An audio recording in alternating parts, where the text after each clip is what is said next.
माहिती मिळाली होती. तर त्या अनुषंगाने मग जे ज्याचा ॲक्सिडेंट झाला होता त्याचे काही नातेवाईक त्याचा जो दाजी आहे त्याने त्याला परस्पर इथं दवाखान्यात दाखवलं. तिथून त्याला धुळ्याला रेफर केलं होतं. धुळ्याला घेऊन गेल्यानंतर मग जशी माहिती मिळाली तसं दुसऱ्या दिवशी सकाळी कारण रात्री उशीर ॲक्सिडेंट झालं. पण आपल्याला तेव्हा काही जास्त त्याच्याबद्दल माहिती नव्हती झालं. सकाळी माहिती झाल्यानंतर इथले पवारसाहेब, नंतर त्यांचे वसावे साहेब आणि अजून 2 स्टाफांनी घटनास्थळ जाऊन व्हिजिट केली. तिथे एक टू व्हीलर स्कूटर ब्रेक आणि रेड पट्टे असेल स्कूटर पडलेली होती. तर ती स्कूटर बघितली त्यांनी आणि ते घटनास्थळ बघितल्यानंतर त्यांना थोडंसं असं डाऊट आला त्याच्यामध्ये की काय याच्यामध्ये स्कूटरला काही लागलेलं नाही दिसत त्याच्यामध्ये. मग त्याच्यानंतर 18 तारखेला तो जो इसम होता तो त्या दिवशी रात्री 18 तारखेला रात्री मयत झाला. पण थोडासा तो हे होता 18ला म्हणजे 17च्या आणि 18च्या मध्ये. तर मग 18 तारखेला धुळ्याला त्याच्यामध्ये अकस्मात मृत्यूची नोंद झाली होती धुळे शहर पोलीस स्टेशनला. तिथून मग आपल्याकडं आल्यानंतर आपल्याकडं तो अकस्मात मृत्यूची नोंद म्हणून आपल्याकडे दाखवला. परंतु अकस्मात मृत्यूची नोंद जी चौकशी आहे तर ती आमचे पोलीस उपनिरीक्षक वसावे करत होते. तर त्यांच्या असं निदर्शनास झालं की जो खबर देणार आहे त्याच्यामधला तर तो काहीतरी चुकीची माहिती सांगत आहे. गाडीला कुठं खर्चटलेलं नव्हतं. ॲक्सिडेंट ज्या अर्थी माणूस माहीत होतो त्या अर्थी गाडीला मोठ्या प्रमाणात जबरदस्त ॲक्सिडेंट लागलेलं पाहिजे असतं ते दिसून आलं नाही. घटनास्थळाचं जे ज्यावेळेस मुलाची बॉडी घेऊन गेली त्या मयताची त्यावेळेस त्याच्या अंगावर देखील फारसं काही असं खर्चटलेलं किंवा इतर जखमा कुठल्या नव्हतं. त्याच्या डोक्याला फक्त मार होता. नंतर इथं भोवळची तिथं मार होता. बाकी कुठल्याही जखमा अंगावर त्याच्या नव्हत्या किंवा अंगाला माती ॲक्सिडेंट झाल्यानंतर माणूस ओढ फेकल्या गेल्यानंतर अंगाला माती वगैरे लागणं अशा प्रकार तसं काही प्रकार दिसून आला नाही. इनपेस्टमध्ये पण तसं काही उल्लेख नाही. नंतर मग ते मुलाचे आई आणि बहीण पोलीस स्टेशनला चौकशीत आम्ही बोलवलं असं त्यांना विचारणा केली की असं कसं काय झालं वगैरे. तर ते म्हणे की तो दिवसभर घरी आलेला नव्हता. मयत जो आहे तो घरी आलेला नव्हता.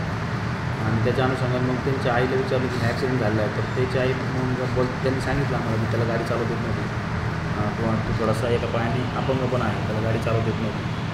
आणि दुसरी गोष्ट म्हणजे तो अशिक्षित होता त्याच्यामुळं बाकीचे काही काम झालं तो करत नव्हता. तर हे थोडंसं मग हे जे होतं सगळं की तो घरी आलेलं नाही संशय वाढला थोडासा. जो खबर देणार होता तो त्याचा दाजी होता म्हणजे संदीप काय नाव त्याचं संदीप भालचंद्र पाटील म्हणून त्याचा दाजी आहे, बहिणीचा नवरा आहे. हां. तर मग त्यांनी ते संशय आल्यानंतर मग थोडंसं अजून गोष्टी आम्ही व्हेरीफाय करायला सुरुवात केली की याच्यामध्ये काहीतरी काळबेर दिसतं. मग थोडंसं तांत्रिक तपास केला त्याच्यामध्ये पोलीस उपनिरीक्षक वसावे यांनी पवारसाहेबांनी आणि त्याच्या टीमने त्याच्यामध्ये थोडंसं अजून जास्त लक्ष घातलं. आम्ही पण आम्हाला जास्त माहिती दिल्यानंतर आम्ही पण इथं आलो पोलीस स्टेशनला. ते साधारणपणे 23-24ला जास्त त्याच्यामध्ये आम्ही अजून कारण थोडासा संशय असल्यामुळे त्याच्यात आम्ही लक्ष घातलं. तर मग ते CCTV फुटेज शहरात वेगवेगळ्या ठिकाणचे नंतर त्याचे मोबाईल जो आरोपी आहे त्याचे मोबाईल नंबरचे लोकेशन वगैरे चेक केले. तर त्याने आम्हाला जी स्टोरी सांगितली होती की मी इथून कासोदा गेलो, धरणगाव गेलो, अंबानेर गेलो आणि परत ते इथं आलो. तर पण ते त्याच्यामध्ये पण काही तथ्य दिसून आलं नाही. तर ते थोडंसं शंका अधिक बळावली आणि याने जो आरोपी आहे त्याने त्या दिवशी संध्याकाळी असं सांगितलं होतं घरी की हा घरी आलेला नाही तर आपण त्याच्या आईला फोन करून विचारू फागणेला त्याची आई राहते मयताची. तर तिला विचारलं फोन करून की तुम्ही इथं जो आहे आपला समाधान जो मयत आहे तो घरी आला का. तर ते म्हणे घरी आलेला नाही. पण एकीकडे संशय होता आणि एकीकडे असे फॅक्ट होते.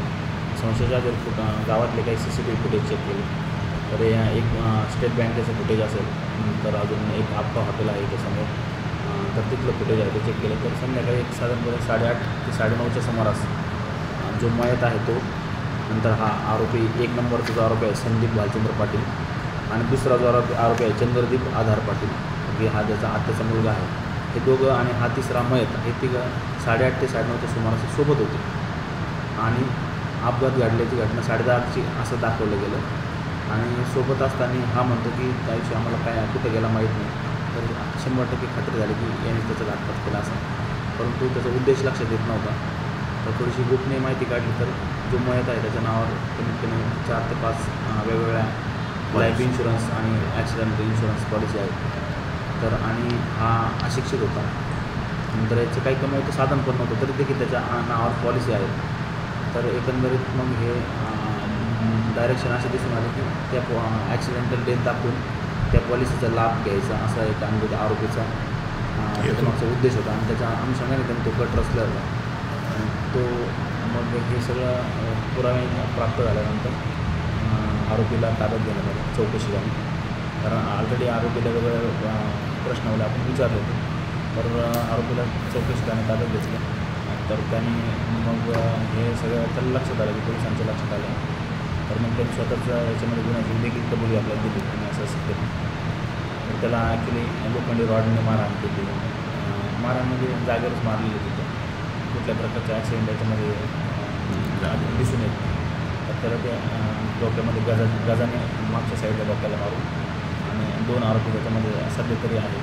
याच्यामध्ये कटामध्ये इतर कोणाचा हात आहे की आपण निष्पन्न करायचं तो पुढील तपासाचा भाग आहे. तर असे एकंदरीत पूर्ण त्याच्यामध्ये म्हणजे घटनेची हकीकत आहे आणि त्याच्यामध्ये तेवढे सबळ पुरावे देखील आहेत.